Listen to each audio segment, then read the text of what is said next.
नमस्कार छात्रों, आपके अपने YouTube चैनल स्कूलिंग मित्रा में आप सभी का फिर से स्वागत है। कल अपन ने कर्तृवाच्य के बारे में पढ़ा था। आज अपन कर्मवाच्य की ओर चल रहे हैं। देखो कर्मवाच्य क्या होता है, क्या डेफिनेशन होती है इसकी। देखो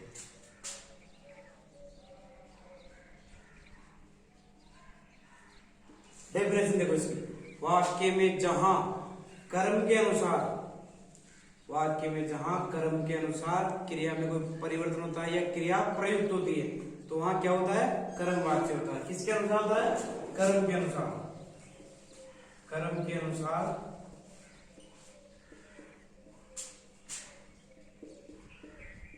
क्रिया प्रयुक्त होती है या लाई जाती है काम में, वहां कर्मवाच्य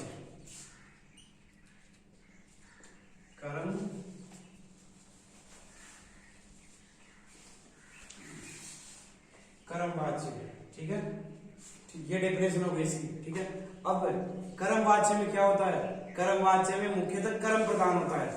इस चीज में जाओ, इस पे गौर करो। कर्तृवाच्य में क्या प्रधान था? कर्ता प्रधान था। कर्मवाच्य में शब्द को पकड़ो, कर्मवाच्य तो मुख्यतः इसमें कर्म प्रधान होगा। इसमें जाना सीधा कर्म, जहां कर्म की प्रधानता हो वहां कर्मवाच्य। कर्म की कैसे, और कर्म में क्या होता है, कर्म में क्या परिवर्तन होते हैं, कर्म से क्रिया में क्या परिवर्तन है, उसको देखो एक बार ना।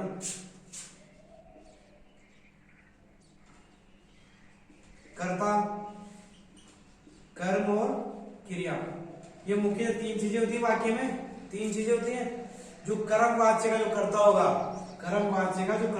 उसमें कौन सी विभक्ति आएगी? देखो उसमें आएगी तृतीया विभक्ति। वो ना चेंज, कर्तृ में आएगी प्रथमा और यहाँ कर्म में क्या आएगी? तृतीया।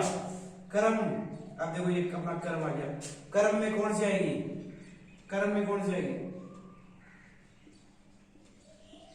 प्रथमा विभक्ति। कौन सी? प्रथमा। कर्ता में तृतीया, कर्म में प्रथमा, और जो क्रिया होगी किसके अनुसार कार्य करेगी? अपने कर्म के अनुसार क्रिया चलेगी। और इसमें धातु रूप कौन से? आत्मनेपद की धातु होगा, इसमें प्रयोग होगा। आत्मनेपद की धातु कौन से? जैसे कौन सी?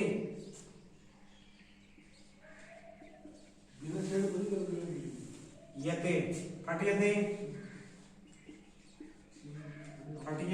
और फटियते, इस प्रकार चलेगी। आत्मनेपद की धातुओं के लिए क्या करेंगे? मूल शब्द में ये जोड़ते हैं। मूल धातु में क्या जोड़ते हैं? मूल धातु में ये जोड़ देते हैं। ये जैसे पट धातु है, ये अपनी पट धातु, मूल धातु पट है, पट धातु है, इसमें अपन ये जोड़ देंगे। क्या रूप बनेगा? और जो आत्मनेपद धातु कैसे लेगी? तीनों नियमों में, जैसे अते, एते और अंते। ठीक है, अते, एते और अंते। अब ये जोड़ देंगे मूल धातु में, क्या रूप बनेगा? बनाओ, ये बन गया पटियते। आत्मनेपद रूप बनेगा पटियते। द्विवचन बनाएंगे, ये बन गया अपना पटियते, और ये से ये बन जाएगा बहुवचन। ठीक है, आत्मनेपद के रूप ऐसे चलेंगे। आत्मनेपद रूप देख लिया आपने? देखो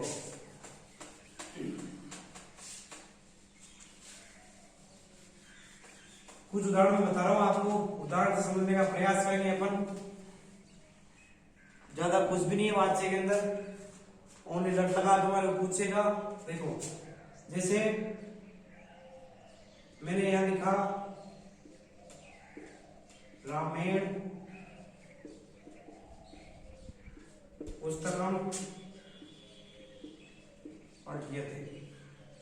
ठीक है, कर्ता, राम के द्वारा पुस्तक पढ़ी जाती है, ये हो गया अपना कर्म। कर्ता कर्तृवाचक में राम पुस्तक पढ़ता है, ये अपना हो गया कर्तृवाच्य, और राम के द्वारा पुस्तक पढ़ी जाती है, दोनों एक ही चीज है। अपना कहने का लहजा थोड़ा अलग हो गया, दोनों चीज एक ही है, कहने का थोड़ा लहजा अलग हो गया। कर्ता में कौन सी विभक्ति आ गई? तृतीया हो गई ना, तृतीया परिवर्तन हो गया कर्ता में। कर्तृवाच्य की कर्ता में प्रथम आ रही थी, यहाँ क्या आ गई क्रम में?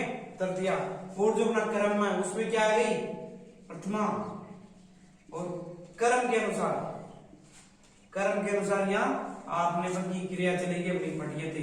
अगर अपना कर्म एक वचन है तो क्रिया भी एक वचन होगी, कर्म अगर अपना द्विवचन है तो क्रिया भी द्विवचन होगी। एक उदाहरण देखते हैं हम, देखो रामायण ग्रंथ है पठियते, कर्म एक वचन है, क्रिया हुई एक वचन। देखो इधर रामायण ग्रंथों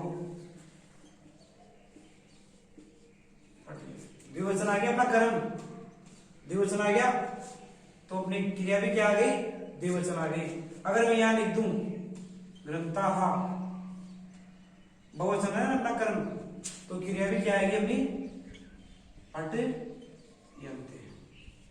ठीक है, ये देखो कर्म एक वचन है तो अपनी क्रिया एक वचन, द्विवचन कर दिया तो क्रिया भी द्विवचन, और ये कर्म अपना बहुवचन है तो क्रिया भी बहुवचन। कर्ता एक वचन हो, बहुवचन हो या द्विवचन हो, अपने को कर्ता से कोई मतलब नहीं कर्म के अंदर, मतलब रखना है तो ओनली कर्म से।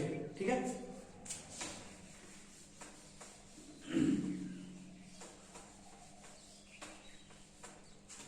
थोड़ा भाववाच्य बताता हूं मैं एक बार आपको। भाव तीसरा वाच्य भाववाच्य, फिर मैं कर्तृवाच्य से कर्मवाच्य में कैसे चेंज करते हैं, कर्म से भाव में कैसे चेंज करते हैं, वो 2-4-5 उदाहरण दिखा दूंगा, उदाहरण से आपको अच्छे समझ में आ जाएगा। ठीक है ना, पहले भाववाच्य देख लेते हैं एक बार। ठीक,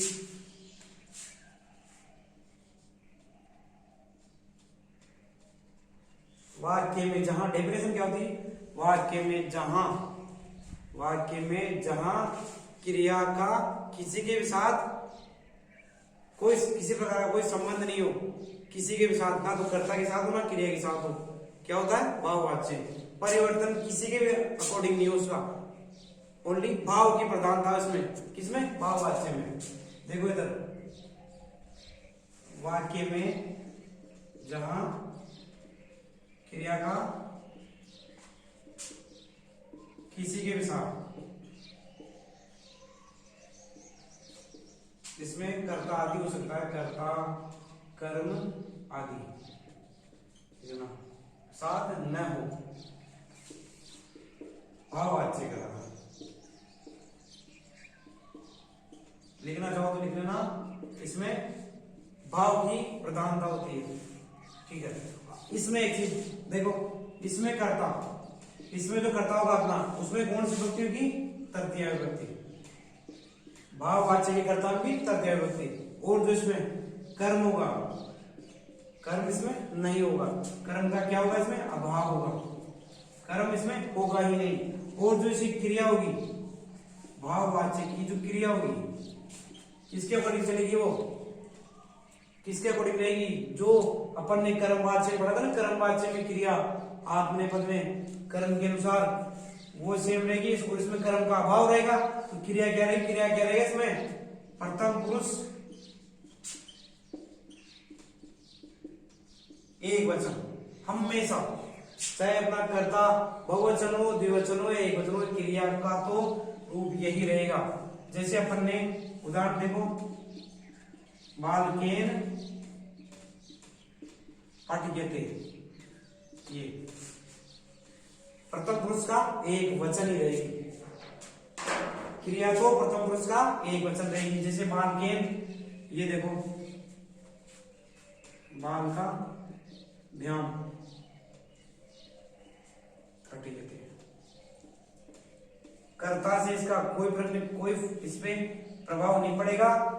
जो इसकी क्रिया होगी कर्तृवाच्य में कर्ता के अनुसार, कर्मवाच्य में कर्म के अनुसार, और जो इसमें क्रिया होगी वो हमेशा प्रथम पुरुष का एक वचन ही रहेगी। ठीक है, आप थोड़ा उदाहरण देख लेते हैं अब कर्तृवाच्य से कर्मवाच्य में कैसे परिवर्तन करते हैं, और मैं आपको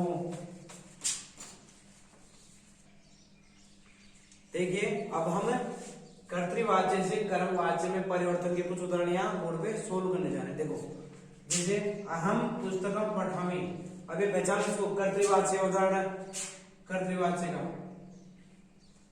प्रथमा द्वितीया और कर्ता के अनुसार क्रिया कर्तृवाच्य ही। अब इसको अपन कर्मवाच्य में कैसे, कर्मवाच्य का सबसे पहला रूल याद करो, क्या था पहला रूल, सबसे पहला रूल कर्ता में तृतीया। अब देखो कर्ता में तृतीया, ये देखो कर्ता, ये तो आपको शब्द रूप तो याद करना पड़ेगा, याद तो करना पड़ेगा शब्द रूप। अहम, अहम, आवाम, वयम, माम, आवाम, अस्मान, मया, अवभ्यम, अस्मा भी है तो अपना एक वचन है तो किसमें चेंज होगा, अहम से मया में, मया, अवभ्यम, अस्मा भी है। देखो अस्मा शब्द याद करने, अस्मा युष्म शब्द आपको कर्ता में परिवर्तन करने के लिए थोड़ा याद करना पड़ेगा। स तव ते तम तो ताम तेन ताभ्याम तई, तृतीया तक तो कम से कम तृतीया तक तो आपको याद करना ही पड़ेगा। देखो अहम किसमें चेंज होगा, मया, अवभ्यम, अस्मा भी है तो अपना कर्ता एक वचन है तो किसमें करेंगे, मया में। तो अहम किसमें चेंज होगा, तृतीया मया। अब पुस्तकम किसमें, अपने कर्म में क्या आएगी, कर्मवाच्य के कर्म में क्या आएगी, प्रथमा, तो मया पुस्तकम। और इसमें ये तो गई प्रथम पद की धातु है कर्तृवाच्य में, कर्मवाच्य में आत्मनेपद की धातु है। आत्मनेपद के लिए अपन ने ये जोड़ के मूल धातु में ये जोड़ के फिर अते अंत्य से रूप बनाया था। तो अगर अपना कर्म एक वचन है तो क्रिया भी क्या आएगी, एक वचन, तो पठ्यते, मया पुस्तकम पठ्यते। दूसरा उदाहरण देखो, राम है लेखम लिखती, राम लेख लिखता है, राम लेख लिखता है। कर्म में से चयन करेंगे तो राम के द्वारा लेख लिखा जाता है। कहने का थोड़ा मेरा तरीका अलग हो गया, कहने का मेरी बात कहने का थोड़ा तरीका अलग हो गया।